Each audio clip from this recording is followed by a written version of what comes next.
At least 120 people are dead and more than 1,000 more are missing after this powerful storm slammed Florida and made its way up the coast. Floods and landslides just splintered buildings and roads, causing catastrophic damage and reducing some neighborhoods to rubble. Federal and emergency response groups in rescue and recovery mode now as millions of people are still without food, clean water, electricity. President Biden pledging to visit once he can do so, though, without being disruptive, hoping to do that later this week. But for the residents who lost their homes, they're just trying to pick up the pieces and figure out what comes next. We were not prepared for this. You know, we thought, oh, a little bit of rain, they're shutting everything down. This is crazy. So I don't know if anyone was prepared enough for this. The community is, I think, coming together like never before. Lifetime flip. ABC's Faith Abubey is on the ground in Asheville, North Carolina, and she starts us off. Faith?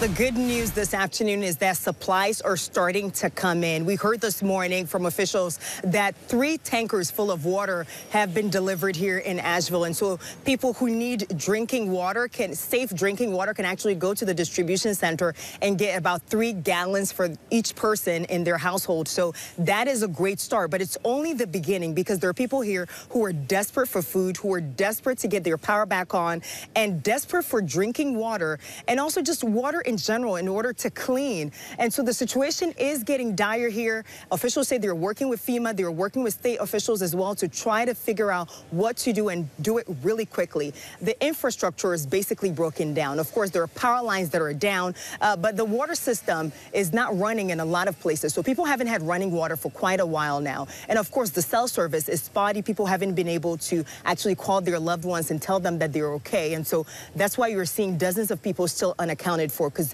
there's no way to tell whether they're still okay, they're still alive, whether they survived. A lot of these roads in this area have washed away, or they're still flooded, or they're still unsafe for rescue workers to get through on them.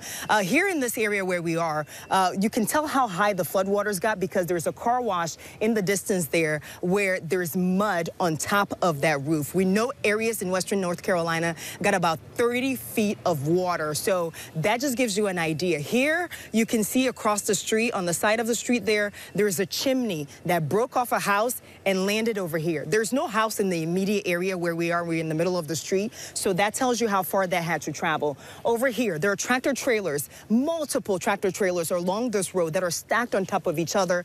They're wrapped in power lines. There's one here where underneath you see an animal. I don't want to zoom in because it's a little gruesome, but there's a dead animal. It's either a cow or a horse. There are household items. There are clothing, cereal, bags of fruit, bags of oranges and apples. There are side panels of RVs that floated from somewhere, and just doors and just a whole bunch of things. That just tells you what this area is dealing with. They are still in the rescue phase of this. The recovery phase of this is going to begin. It's going to be a long, long process, but officials are promising residents here that it will be done no matter how long it takes. Kara. All right, Faith, thank you.